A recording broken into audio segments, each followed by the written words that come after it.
इन्होंने पानी के अंदर अमोनिया डिजॉल्व करी और फिर पूछा कि उसकी वॉल्यूम कितनी होगी जो अमोनिया तुमने डिजॉल्व करा है, और साथ में उसकी वॉल्यूम तब क्या होगी जब हमने कंडीशन चेंज कर रखी है 775 mm ऑफ Hg यूज करो। तो यहाँ पे स्टार्ट करते हैं पहली वाली बात से कि 105 ml तो इसने वाटर ले रखा है, ठीक है। अब ऑब्वियसली बात है कि वाटर ले रखा है तो इसकी डेंसिटी 1 ग्राम पर ml है, लेकिन जो सॉल्यूशन इसने क्रिएट करी उसके वॉल्यूम का पता नहीं, मगर उसकी डेंसिटी है 0.9 ग्राम पर ml और 30% उसके अंदर अमोनिया है बाई वेट। 30% अमोनिया है बाई वेट। तो ऐसा मान लेते हैं कि हमने 1 ग्राम अमोनिया डिजॉल्व करा था। अब सिंपल सी जो 6th क्लास में तुमने परसेंटेज निकालना सीखा है वो अप्लाई करते। तो कैसे अप्लाई करा भाई, अगर हमने A/105 प्लस A करा तो ये 30/100 बनी है। कैसे, 1 ग्राम हमने अमोनिया डिजॉल्व करी और ये वेट ऑफ द सॉल्यूशन है, weight of the solute, weight of the solution 30%/100। तुमने इसको सॉल्व करा तो A की वैल्यू आ जानी है 45 ग्राम। अगर A 45 ग्राम है तो 105 प्लस A ये अमोनिया की वेट है, वेट ऑफ सॉल्यूट। तो वेट ऑफ सॉल्यूशन कितनी आ गई, वेट ऑफ सॉल्यूशन आ गई 105 प्लस 45 विच इज 150। तो हम लोगों ने ये जो बेसिक पार्ट है ना ये तो डिस्कस कर लिया कि वेट कितनी आ गई, 150 आ गई। अमोनिया की वेट कितनी है, 45 है। लेकिन अभी ये बताना बाकी है कि अमोनिया की वॉल्यूम कितनी है, ठीक है भाई। वॉल्यूम निकालनी है ना, तो हमने क्या करा, मास बाय डेंसिटी कर दी। मास कितनी है 150 और हमने ये कितनी करी 0.9, तो 150/1 होने से वॉल्यूम होती है 150। अब 0.9 है तो ये 166.6 ml डायरेक्टली होगी। तो इस जगह हमने यूज करा 166.6 ml। लेकिन दूसरा पार्ट बाकी है, volume of NH3 gas at 4 degree Celsius and 775 mm of Hg। इस वाली केस में क्या करो, तो यहाँ पे जो कॉन्सेप्ट है PV is equal to nRT वो यूज करी, PV is equal to nRT वो यूज करी और काफ़ी आसानी से सॉल्व कर सकते हैं। हमने इसकी वॉल्यूम निकालनी है, N की जगह क्या लिखा, given weight by molecular weight into R into T by P। Given weight कितनी है, गिवन वेट है 45 और मॉलिक्यूलर वेट कितनी है 17। T की वैल्यू कितनी है 4 डिग्री सेल्सियस मीन्स 277 केल्विन। और P की वैल्यू कितनी लेनी है, P की वैल्यू दे रखी है 775। R की वैल्यू क्या ले, तो अगर R की वैल्यू हमने 0.082 ले ली तो वॉल्यूम हमें लीटर में मिल जाना है, वॉल्यूम हमें लीटर में मिल जाना है। अगर 0.0821 हमने R की वैल्यू पकड़ी तो, लेकिन अगर हमने R की वैल्यू 0.082 पकड़ी तो 775 को ATM के अंदर कन्वर्ट करो बाई 760, तो ये आंसर अप्रॉक्सीमेटली 56 के आसपास आ जानी है। और ऑब्वियसली बात है यहां पे लीटर लिखना है,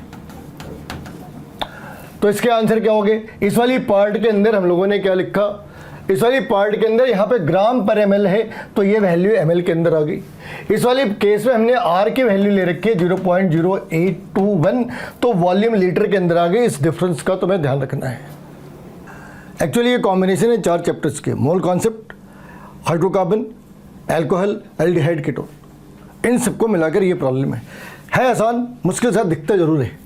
सबसे पहले हमने इस सीक्वेंस ऑफ रिएक्शन को पूरी करनी है। तो अगर तुमने एसिटिलीन ली C∧C और इसकी साइक्लाइजेशन करी विथ एरोमेटिसिटी, तो ऐसे 3 मॉलिक्यूल्स एक बेंजीन रिंग बना सकते हैं।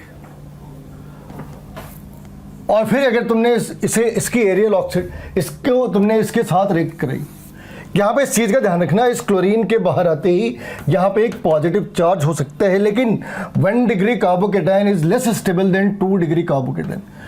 तो अगर ये 2 डिग्री कार्बोकेटाइन है तो इसने जो अगला प्रोडक्ट है वो कुछ इस तरीके का बनाया होगा, ऐसा। तो इसका तुम्हें ध्यान रखना है, यहाँ पे कार्बोकेटाइन की स्टेबिलिटी का भी मैटर है। 1 डिग्री और 2 डिग्री के बीच अगर हमें सेलेक्ट करना हो तो 2 डिग्री को सेलेक्ट करना है। अब ये जो दो पार्ट है, इस वाली रिएक्शन के अंदर क्या करा, इसकी एरियल ऑक्सीडेशन कर दी, इसकी एरियल ऑक्सीडेशन कर दी, बेसिकली इसकी हाइड्रोक्सिलेशन कर दी।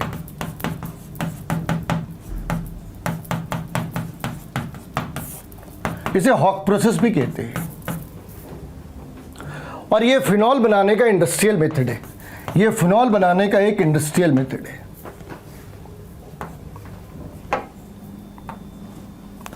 अब अगर तुमने इस वाले प्रोडक्ट को इसके साथ रिएक्ट करा तो ये एसाइलेशन ऑफ फिनॉल है, एसाइलेशन ऑफ फिनॉल है।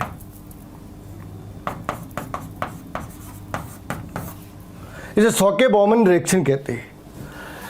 और इसने जनरेट क्या करा, इसने जनरेट करा ये कंपाउंड, हाइड्रोजन यहां से गायब हो गई, oxygen carbon double bond oxygen CH3, इतनी चीज हो गई। ये सीक्वेंस ऑफ द रिएक्शन है, ये सीक्वेंस ऑफ द रिएक्शन है। अब हमें उसके अमाउंट के ऊपर जाना है। ऑर्गेनिक की पार्ट फिनिश हो गई, अब इनऑर्गेनिक, अब जो फिजिकल का पार्ट है उसे डिस्कस करना है। इसने कहा 15 मोल ऑफ एसिटाइलिन, अगर हमने 15 मोल्स ऑफ एसिटाइलिन ली तो ये टेक्निकली 5 मोल्स बनने चाहिए थे, ये टेक्निकली 5 मोल्स होने चाहिए, लेकिन यहाँ पे लिखा है ये सिर्फ 80% तक आते हैं। तो अगर तुमने इसकी 80% निकाली तो ये हो गए 4 मोल्स। इस 4 मोल ने ये 4 मोल जनरेट करा, मगर यहाँ पे ये कह रहे हैं कि ये परसेंटेज सिर्फ 50% है, तो ये 4 की जगह 4 नहीं बल्कि 2 मोल्स आ गए।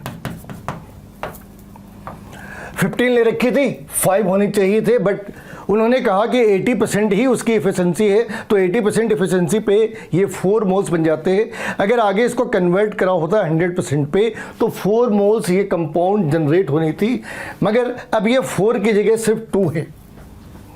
इसने आगे लिखा कि अगर हम इसे C में कन्वर्ट कर दे, मतलब ये जो पार्ट है ये इस जगह पे कन्वर्ट करी तो कितनी आ गई, B2C, वंस अगेन 50% है, यानी ये 1 मोल है।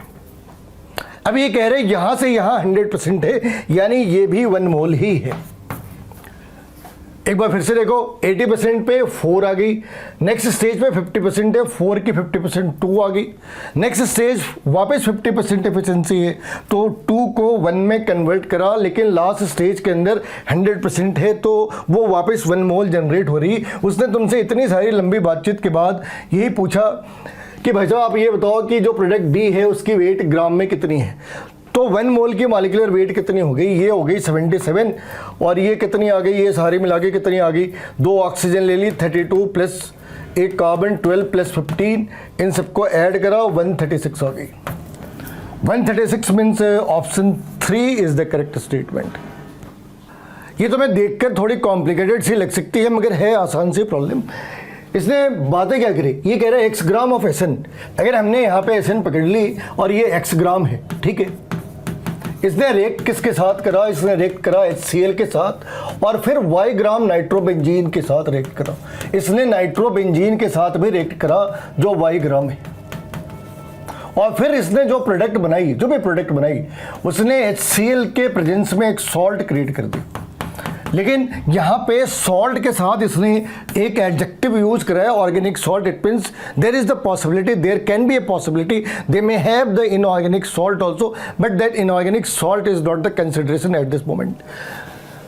So we need to balance the equation, how this equation can be balanced and what the product can be actually। अगर तुमने इन सबको रिएक्ट कराया तो हमें पता है हजारों साल पहले से कि ये एनिलीन ही बनना है, और इस एनिलीन ने जब HCl के साथ कंबाइन करा तो इसने एनिलीन हाइड्रोजन क्लोराइड सॉल्ट बना दी। ये ऑर्गेनिक सॉल्ट है, ये है ऑर्गेनिक सॉल्ट। और इस ऑर्गेनिक सॉल्ट की मॉलिक्यूलर वेट कितनी है, इसकी मॉलिक्यूलर वेट है 129। और इसकी मॉलिक्यूलर वेट कितनी है? इसकी मॉलिक्यूलर वेट है 123। यहां पे इन्होंने एसएन का वेट दे रखा है। एसएन की वेट कितनी है? 119। एसएन की वेट कितनी है? 119। क्या अभी किसी कंक्लूजन तक पहुंच सकते हैं? आंसर अभी तो नहीं पहुंच सकते। क्यों? इक्वेशन तो लिख ली मगर इसे बैलेंस नहीं करा। लेकिन हमने तो x plus Y find out करनी है। हमने तो x प्लस वाई यानी एसएन प्लस नाइट्रोबेंजीन की वेट फाइंड आउट करनी है, और ऐसा करने से पहले हमें इसे बैलेंस भी करना होगा। और ये भी देखते हैं कि इसमें जो इनऑर्गेनिक सॉल्ट है वो कौन सी है। वो है SnCl2। वाटर भी है but water is not a salt. तो यहाँ पे अगर हमने इक्वेशन याद है तो ये 3 है। अगर ये 3 है तो यहाँ भी हमने 3 लिखना है, जबकि ये कोई कंसिडरेशन नहीं है अभी। ये 3 है और ये कितना भी, ये है 6 और ये कितना है 1।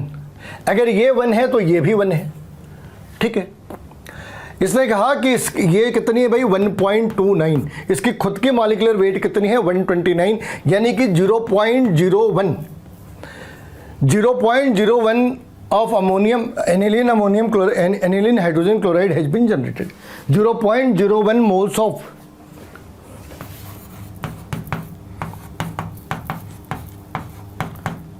this has been generated, and this has been generated from where? This has been generated from this compound. ये जनरेट कहां से हुआ भाई? ये जनरेट हुआ इस वाली कंपाउंड से।